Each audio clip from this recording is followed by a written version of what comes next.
Hello friends, तो कैसे हैं आप सब। तो इससे पहले मैंने आपको जितनी भी रिपोर्ट और इंडाइसेस है उन सब के बारे में पढ़ाया था। आज हम नेशनल अफेयर्स में देखने वाले हैं मिसलीनियस टॉपिक्स को, जिसमें हमारा पहला टॉपिक्स हो जाएगा जो कि हो जाएगा कोल की रिपोर्ट को लेकर। तो हमें इसमें सब कुछ नहीं पढ़ना, हमें बस उतना ही पढ़ना है जितना कि आपके एग्जाम में जिससे क्वेश्चन पूछे जा सकते हैं। तो इसमें जो पहला टॉपिक हो जाएगा वो हो जाएगा कोल रिपोर्ट 2023 को लेकर। और ये रिलीज़ किसके द्वारा की जाती है? ये रिलीज़ की जाती है जो इंटरनेशनल एनर्जी एजेंसी है उसके द्वारा। तो रिसेंटली देखा जाए कोल रिपोर्ट जो है वो रिलीज़ हुई है कब? 15 दिसंबर 2023 को। किसके द्वारा रिलीज़ हुई है? यहाँ से डायरेक्ट आपका क्वेश्चन बनेगा। तो ये रिलीज़ हुई है इंटरनेशनल एनर्जी एजेंसी के द्वारा। और इस रिपोर्ट में ये मेंशन किया जाता है कि अब तक देखा जाए प्रोडक्शन, तो इस साल का जो प्रोडक्शन है वो अभी तक का सबसे हाईएस्ट प्रोडक्शन हुआ है। और ऐसा ये भी एक्सपेक्टेड किया जा रहा है कि 2026 तक जो कोल की डिमांड है उसमें गिरावट आएगी। और ये जो डिमांड है कोल की, तो उसमें 2023 में 1.4% की जो है वो इंक्रीमेंट देखने को मिल रही है। उसी के साथ ही साथ अगर इंडिया में इसके यूज़ की बात करें तो ये भी 8% तक ग्रो हुई है। और चाइना में इसके यूज़ पर 5% तक की जो ग्रो है वो देखने को मिली है। और ऐसा हो क्यों रहा है? कोल की डिमांड इंडिया और चाइना में बढ़ क्यों रही है? क्योंकि यहाँ पर जो इलेक्ट्रिसिटी डिमांड है उसकी डिमांड बढ़ने की वजह से कोल की डिमांड बढ़ रही है। और साथ ही साथ जो हाइड्रो पावर का आउटपुट है तो वो भी सही से काम नहीं कर पा रहा है। इसकी वजह से जो ये कंट्री है वो कोल की तरफ मूव हो रही है। तो बाकी इसमें और देख लेते हैं, क्योंकि इसमें इतना ज़्यादा तो इम्पॉर्टेंट है नहीं। तो ये मैंने आपको बस एक ओवरव्यू दे दिया। इसमें आपको ये पता होना चाहिए, ये आपका इम्पॉर्टेंट है, कि जो चाइना, इंडिया और जो इंडोनेशिया है ये 3 लार्जेस्ट कोल प्रोड्यूसर हैं ग्लोबली। और ये तीनों कंट्री वर्ल्ड के कोल प्रोडक्शन में अकेले ही 70% तक का जो शेयर है वो करते हैं। तो ये आपके लिए इम्पॉर्टेंट है, इससे ज़्यादा आपका इसमें इम्पॉर्टेंट है नहीं। सेकेंड, हम जो न्यूज़ देख लेते हैं ग्लोबल मैरीटाइम इंडिया समिट को लेकर 2023 की। तो 2023 में जो ग्लोबल मैरीटाइम इंडिया समिट है तो ये इसका 3rd एडिशन था। तो प्राइम मिनिस्टर ऑफ इंडिया जो कि नरेंद्र मोदी हैं, तो उन्होंने ग्लोबल मैरीटाइम इंडिया समिट को इनॉग्रेट किया था। कहाँ पर किया था? मुंबई में किया था, लेकिन वर्चुअली किया था, यानी वीडियो कॉन्फ्रेंस के द्वारा किया गया था। ये इनॉग्रेट हुआ था 17 अक्टूबर 2023 को इनॉग्रेट किया गया था नरेंद्र मोदी जी के द्वारा, वो भी वीडियो कॉन्फ्रेंसिंग के थ्रू। इसकी जो थीम है वो है connect, collaborate and create. Nodal agency इसकी क्या है? वो है ministry of ports, shipping and waterways, government of India. Organise किसने किया था? तो ये जॉइंटली ऑर्गेनाइज किया गया था ministry of ports, shipping and waterways, Indian ports association, और उसके साथ ही साथ जो फेडरेशन ऑफ इंडिया चैम्बर्स है, कॉमर्स एंड इंडस्ट्री, उसके द्वारा। इसमें कुछ की पॉइंट्स है तो हम वो देख लेते हैं। जो इनॉग्रल इवेंट था इसका, तो पीएम मोदी ने इसमें अमृतकाल विजन 2047 जो है उसको भी अनवेल किया, जो कि इंडियन मैरीटाइम ब्लू इकोनॉमी का एक ब्लूप्रिंट है। उसके साथ ही साथ यहाँ पे उन्होंने फाउंडेशन रखा किसका? टूना टेकरा का, जो कि all weather deep draft terminal है। और ये जो बनाया जा रहा है वो लगभग 4500 करोड़ रुपए से ज़्यादा का बनाया जा रहा है। और कहाँ पर ये टर्मिनल बनाया जा रहा है? वो है Deendayal port authority in Gujarat. उसके साथ ही साथ इस टर्मिनल की बात करें तो ये टर्मिनल जो एक इंटरनेशनल ट्रेड हब की तरह निकल के सामने आएगा, जो कि इंडियन ट्रेड के लिए एक गेटवे का काम करेगा। कि किस तरह जो Indian middle east Europe economic corridor है तो उसके लिए ये गेटवे का काम करेगा। और जो ग्लोबल मैरीटाइम इंडिया समिट 2023 है तो उसमें मुंबई डिक्लेरेशन जो है उसको भी अनवेल किया गया है इस समिट के दौरान। अब बात आती है कि जो मैरीटाइम अमृतकाल विजन 2047 है, क्या अगले 25 साल में किस तरह मैरीटाइम सेक्टर में डेवलपमेंट होगी, उसके लिए ये एक रोड मैप है। उसी के साथ ही साथ अमृतकाल का जो काम है वो 2047 को इंडिया को आत्मनिर्भर बनाना है। उसके साथ ही साथ इसी पीरियड में मैरीटाइम सेक्टर की डेवलपमेंट को बढ़ावा देने के लिए जो इन्वेस्टमेंट है वो 80 लाख करोड़ उसको भी अनलॉक करना है। स्टैच्यू ऑफ वननेस, तो इसके बारे में देख लेते हैं क्योंकि इससे डायरेक्ट क्वेश्चन बनता है।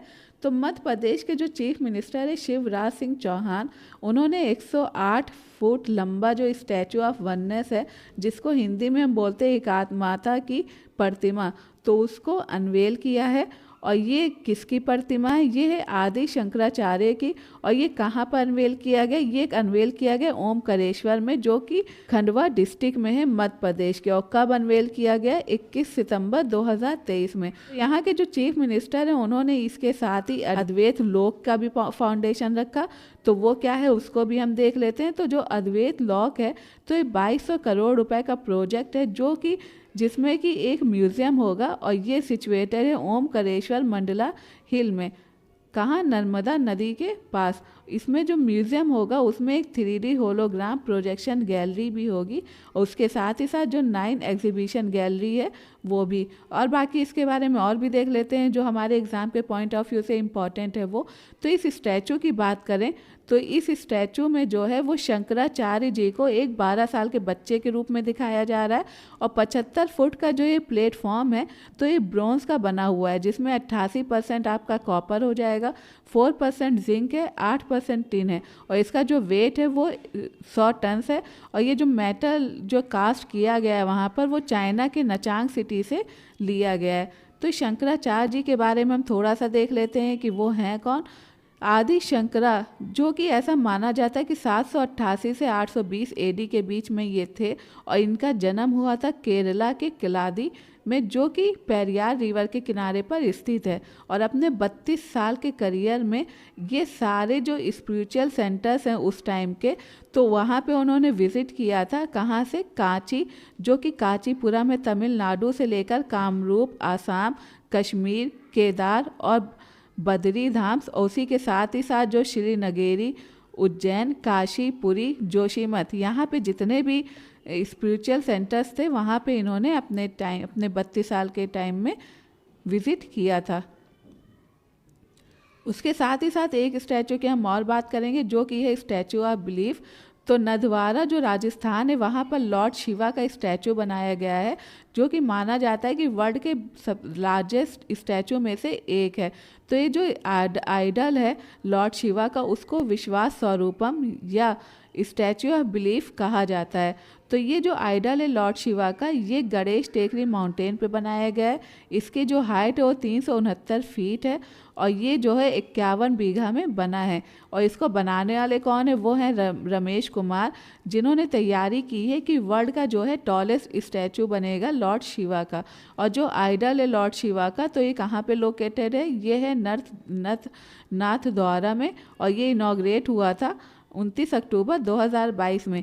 इसी के साथ ही साथ कुछ ऐसे स्टैचूज़ हैं जिनके बारे में हमें पता होना चाहिए, क्योंकि यहाँ से डायरेक्ट क्वेश्चन बन जाते हैं। तो सबसे पहला हो जाएगा स्टैचू ऑफ इक्वालिटी, जो कि श्री रामानुज आचार्य का है। ये कहाँ पर है? हैदराबाद, तेलंगाना में। और ये कब कंप्लीट हुआ या इसका इनॉग्रेशन हो? वो हुआ फरवरी 2022 में। स्टैचू ऑफ यूनिटी ये सरदार वल्लभ भाई पटेल की कहाँ पर है? साधु बेट सरदार सरोवर डैम में, गुजरात में। और ये कब अनवेल हुआ? 2018 में। फिर तिरुवल्लुवर स्टैचू, ये आपका बना कन्याकुमारी, तमिलनाडु में 2000 में। तथागत साल जो है ये बुद्धा जी का स्टैचू है, ये बना आपका रबोंग रवांगला, सिक्किम में 2013 में। उसके साथ ही स्टैचू ऑफ अहिंसा, ये है ऋषभनाथ का, और ये बना आपका मांगी तुंगी, नासिक में, जो कि महाराष्ट्र में है। फिर है स्टैचू ऑफ पीस, जो कि स्वामी रामानुज आचार्य का है, श्रीनगर में बना है, जम्मू एंड कश्मीर। कब बना? 2022 में। फिर है स्टैचू ऑफ पीस, जो कि जैन मोंक है, आचार्य श्री विजय वल्लभ सुरेश्वर जी महाराज। और ये कहाँ पे बना? ये जेतपुरा पाली, राजस्थान में बना है 2020 में। फिर है स्टैचू ऑफ प्रॉस्पेरिटी, ये है नदा प्रभु कैम्बुगौड़ा, जो कि बेंगलुरु कर्नाटका में है। और ये कब बना? 11 नवंबर 2023 में। फिर आपका आ जाता है स्टैचू ऑफ बिलीफ या विश्व स्वरूपम, तो ये लॉर्ड शिवाजी का है। और ये कहाँ बना? जो नाथद्वारा है राजस्थान का, 29 अक्टूबर 2022 में इसको बनाया गया। तो ये आपको पता होना चाहिए, क्योंकि यहाँ से जो डायरेक्ट क्वेश्चन आपके बन जाते हैं। नेक्स्ट हमारा है Bharat Gaurav tourist train tour on Ambedkar circuit. तो भारत गौरव टूरिस्ट ट्रेन जो टूर है अम्बेडकर सर्किट पर, तो उसे हरी झंडी दिखाएगी 14 अप्रैल 2023 को। किसके द्वारा? जो जी किशन रेड्डी हैं, मिनिस्टर ऑफ टूरिज्म कल्चर, उनके द्वारा। और डॉक्टर वीरेंद्र कुमार जो है ministry of social justice and empowerment, उनके द्वारा, और कहाँ से दिखाएगी, जो हज़रत निज़ामुद्दीन रेलवे स्टेशन है वहाँ से। इसका मेन ऑब्जेक्टिव है क्या? इसका मेन ऑब्जेक्टिव है कि जो पैसेंजर्स हैं उनको डॉक्टर भीमराव अंबेडकर जी की जो लाइफ है, जो उनकी अचीवमेंट है, उसके बारे में बताना, और साथ ही साथ जो डोमेस्टिक टूरिज़्म है उसको प्रमोट करना, और जो एक भारत और श्रेष्ठ भारत का आइडिया है उसको प्रमोट करना। इस यात्रा में जो है बाबा साहेब अम्बेडकर अपने लाइफ में जहाँ जहाँ पर उन्होंने विज़िट किया था और कौन कौन सी बुद्धिस्ट साइट है वहाँ पे विज़िट किया था उसको भी इंक्लूड करना, जो कि आपका हो जाएगा न्यू दिल्ली, महुआ, नागपुर। बुद्धिस्ट जो साइट्स है जहाँ पे वो विज़िट करे थे आपका हो गया सांची, सारनाथ, गया, राजगीर, नालंदा, वहाँ पर। तो जन्मभूमि जो इनकी थी वो है महुआ, बर्थ प्लेस, और महापरिनिर्वाण जो भूमि है वो है दिल्ली प्लेस। उसके साथ जो है आपका चैत्य भूमि ये है मुंबई, और जो दीक्षा भूमि है ये है नागपुर, जहाँ पर जो है इन्होंने बुद्धिज़्म को स्वीकारा था। फिर है हमारी नेक्स्ट न्यूज़, जिसमें हमारा हो जाएगा United nation sustainable development cooperation framework 2023।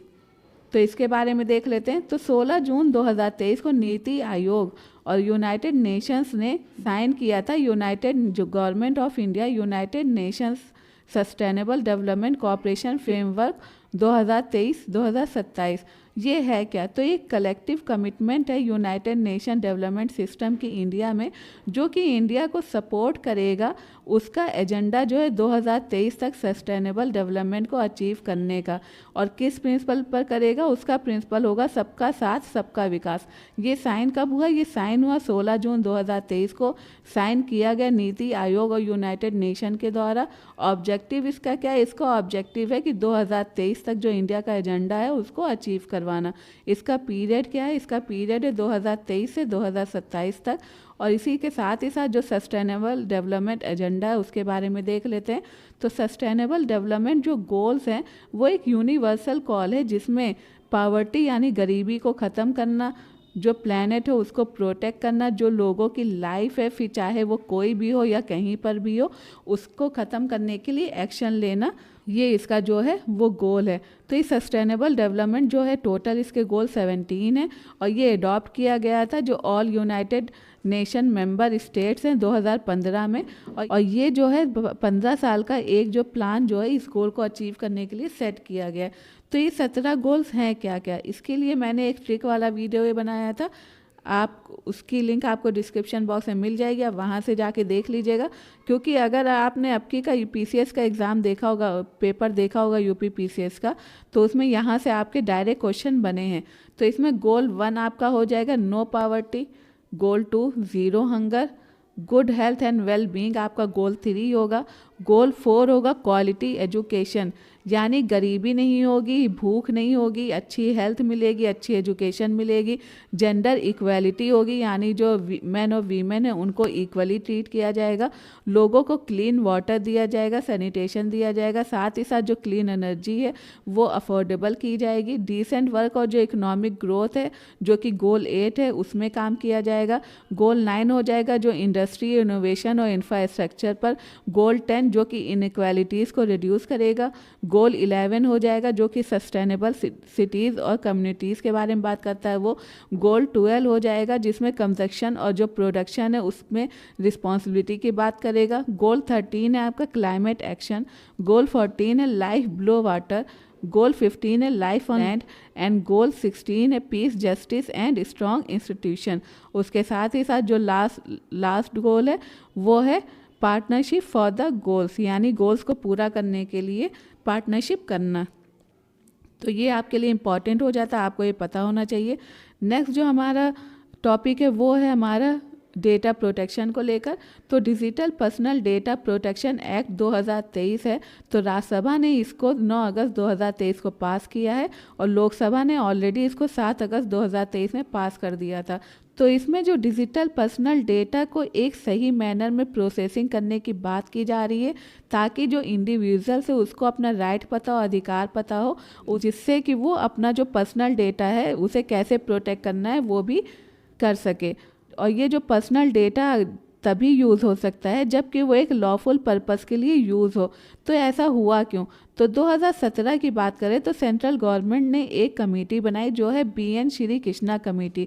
तो कंट्री में जो डेटा प्रोटेक्शन को लेकर जो इशू चल रही थी तो उसको एग्जामिन करने के लिए सेंट्रल गवर्नमेंट ने ये कमेटी बनाई और इस कमेटी के रिकमेंडेशन के आधार पे जो पर्सनल डेटा प्रोटेक्शन बिल 2019 है उसको लोकसभा में इंट्रोड्यूस किया गया। तो इसके की फीचर्स क्या हैं?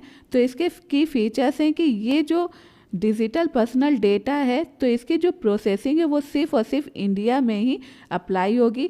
साथ ही साथ जिसका वो डेटा है तो वो सिर्फ और सिर्फ एक लॉफुल पर्पस के लिए यूज़ होगा और जिसका वो डेटा होगा तो उसकी मर्ज़ी उसमें शामिल होना ज़रूरी है।